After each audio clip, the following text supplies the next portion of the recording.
What's going on out here? You guys are on MTV, you're going on tour. What's all the recent interest in the Monkees?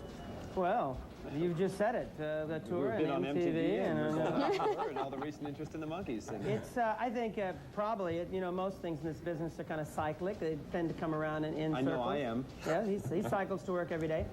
We, the music also, I think, was very good and long-lasting. It stands up the test of time.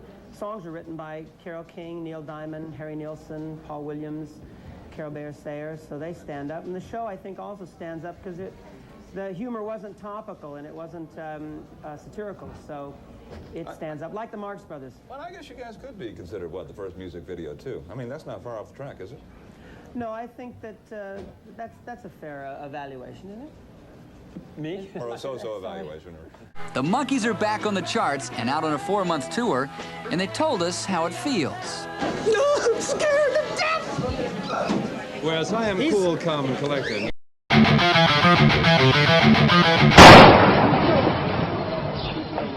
Normal. Here we come, walking down the street. We get the funniest looks from everyone we meet. Hey, hey, we're the Monkees, and people say we monkey around, but we're too busy singing to put anybody down. We're just trying to be friendly. I'll come and watch you sing and play. We're the young generation, and we've got something to say. Hey, we're the Monkees.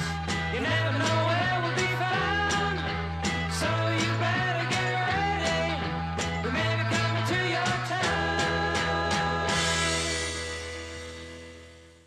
In 1966, an unlikely success story occurred in response to an ad in the Hollywood Reporter that read simply, "Wanted, 4 insane boys, 17 to 21, to be part of a mod, long-haired rock and roll group for a TV series." The Monkees are returning to the concert stage after all these years. It appears so. Can it be said back by popular demand? Yes. The MTV run of the show had an awful lot to do with the blossoming effect, the windfall effect. But the tour was booked before MTV even ran the show because of the 20-year anniversary. And we've had a hardcore group of fans throughout the years that have always kept the fires burning. And then MTV...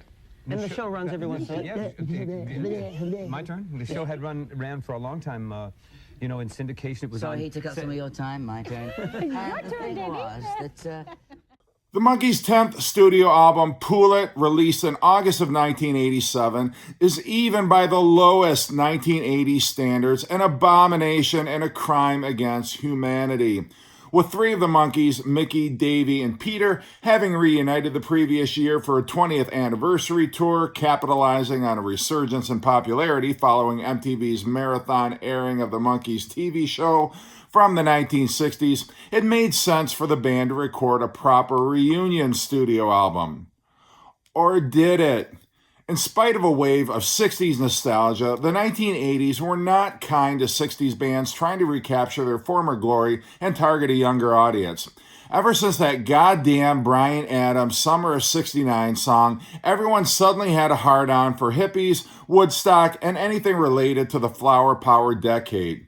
Pandering to the MTV generation, artists like Bob Dylan, The Who, Crosby, Stills, Nash & Young, The Beach Boys, and The Grateful Dead all put out some of their shittiest albums in the 80s. About the only 60s bands whose 80s album didn't totally suck were the Kinks and the Stones, and the Monkees were not the goddamn Kinks or Stones. Now, if you know anything about the Monkees, you know a large majority of the music on their 60s albums were recorded by session musicians. A large number of Monkee hits were also written by professional songwriters. So it stood to reason any new Monkees album not involving Mike Nesmith was going to utilize the same template as their 60s records. With the exception of 2 songs, Pool It was written by outside songwriters. Some you've probably heard of, some you may never have heard of. Curiously, in spite of writing some impressive compositions in the 60s, Mickey Dolenz did not write a single song for Pool It. Davey and Peter are each credited with a song each. The only musical contribution from any Monkee was allegedly, Peter Tork playing guitar on his own song, Gettin' In. Predictably, there were also music videos filmed for two of the songs, Heart and Soul and Every Step of the Way. Hi, we're the Monkees, and here's our new video, Every Step of the Way. These videos have none of the charm of the original TV series and are basically 3 minutes of buffoonery with the Monkees mugging for the camera and trying to look cool in 80s new wave and glammy heavy metal outfits. Now, the thing about the Monkees is as soon as the TV series went off the air, they stopped being funny. Sure, they tried to be funny if you've seen any of their late 60s variety show appearances or Kool-Aid commercials, but it just comes across as forced and deliberately hammy. The same is true for these videos and any other promotional appearances they made in the 80s. I don't know, maybe I'm just in a bad mood today. But anyway, let's talk about the god-awful music on this piece of shit album. The first song and the first single off the album is Heart and Soul, which was written by Simon Byrne and Andrew Howe. I have no idea who either of those people are. But this song is trying so hard to be a hit. And they're trying to go for a more hard rock sound. You got thundering drums. You have these stabs of guitar, a sing-along chorus, and of course, like many 80s hits, you've got this moment where it's just the drums and the vocals before the song kicks in again. And something about so many of these songs sound like 80s sitcom theme songs.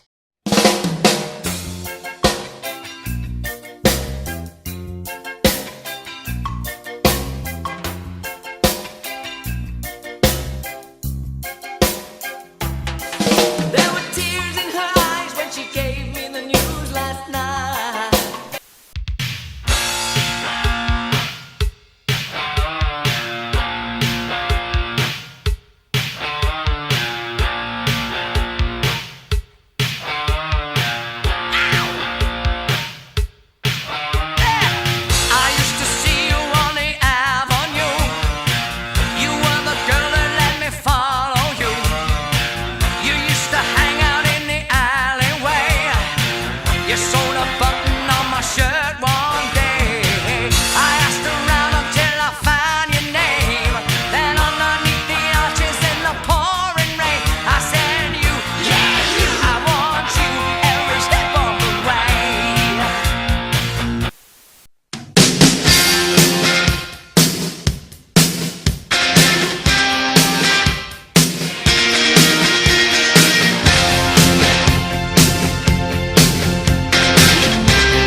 Just an observation. The next song, I'd Go the Whole Wide World. Okay, this is one of two songs on this album that I don't think totally suck. Maybe it's the Cars guitar sound at the beginning, that strumming that reminds me of My Best Friend's Girl.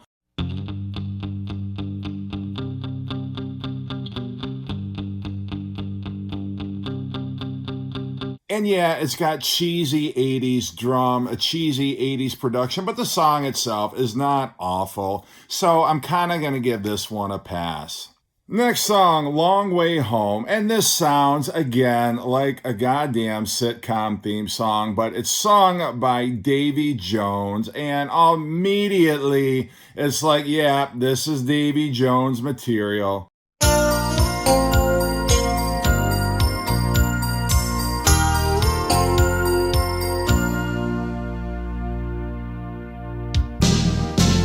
The other night I took the long way home.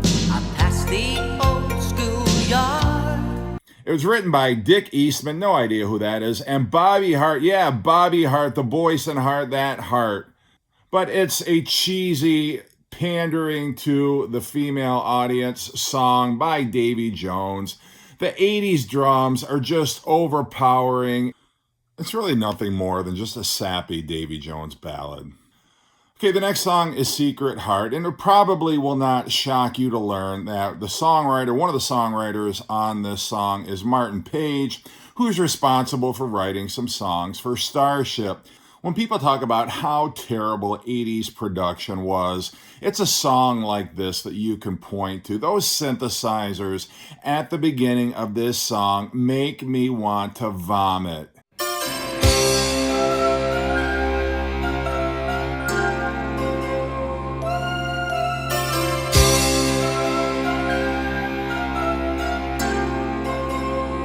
It's like they went into the song deliberately trying to use the most sugary, sweet, over-the-top, nauseatingly bubbly synth opening that they could come up with. The next song is the Peter Tork composition, Getting In. And I'm not going to rag on this song too much. It's actually pretty decent. I'm not going to say it's great or very good. It's decent is about as much praise as I can give this song. It's not an embarrassment. Yeah, it sounds very 80s, but it's from the 80s. Doesn't sound as terrible as some of the other songs on here. Peter sings it kind of quirky, but it's almost like he's going for like a new wavy Flock of Seagulls kind of a vibe here. So I'm not going to fault him for trying. He's certainly written worse over the course of his life, but this one, I'm going to give a pass to. Then the last song on side one is I'll Love You Forever. Gee, I wonder who sings this one. And it was written by Davy Jones. Do I even need to comment on this song? No, I don't. I said it was a Davy Jones song. That should be enough for you. Side 2 opens up with Every Step of the Way. This song is a piece of total dog shit. And the thing that is most amazing, this song was co-written by Mark Clark, who was part of Uriah Heep, part of Mountain, and fucking Ian Hunter of Mott the Hoople. How the two of them coming together could produce such a piece of garbage boggles the mind. I have no idea, but this song is a total piece of garbage. Davey sings it, trying to do it in his rock and roll voice, trying to sound like Def Leppard, and it doesn't work. It's an embarrassment.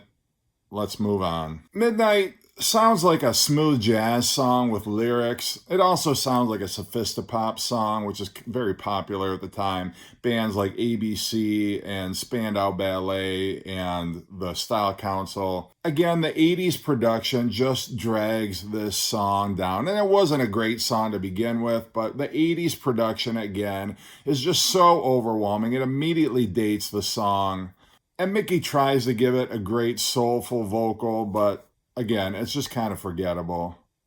The next track is She's Moving In with Rico. What do I need to say about this one? Many people will tell you it's the absolute worst song on the album. Davey sings it. It has this ridiculous reggae rhythm to it. Total garbage. And because Mike Nesmith has nothing to do with this album, is not on the album, that leaves more space for Peter Tork to have two vocals on this album, which is not a great thing. Since You Went Away, Peter Tork, I'm sorry, he gives it his best, but it's just not good enough. Another song with kind of a jangly, sophisticated pop arrangement to it.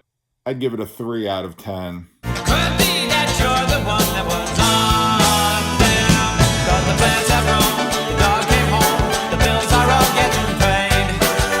Things are much better since you went away. Last track is Counting on You, and yeah, it starts off promising enough. Ooh, there's some acoustic guitar. Maybe we're getting back to a 60s sound. Nope. It quickly devolves into another Davy Jones love fest, so that closes out the album in the worst way.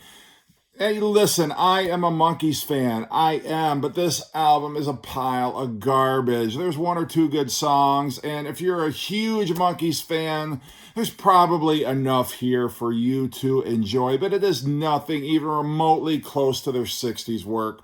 So anyway, that is my take on this album. That's my dumpster dive. Let me know if you like this series and you want me to do more, if you have suggestions for future installments. Anyway, take care.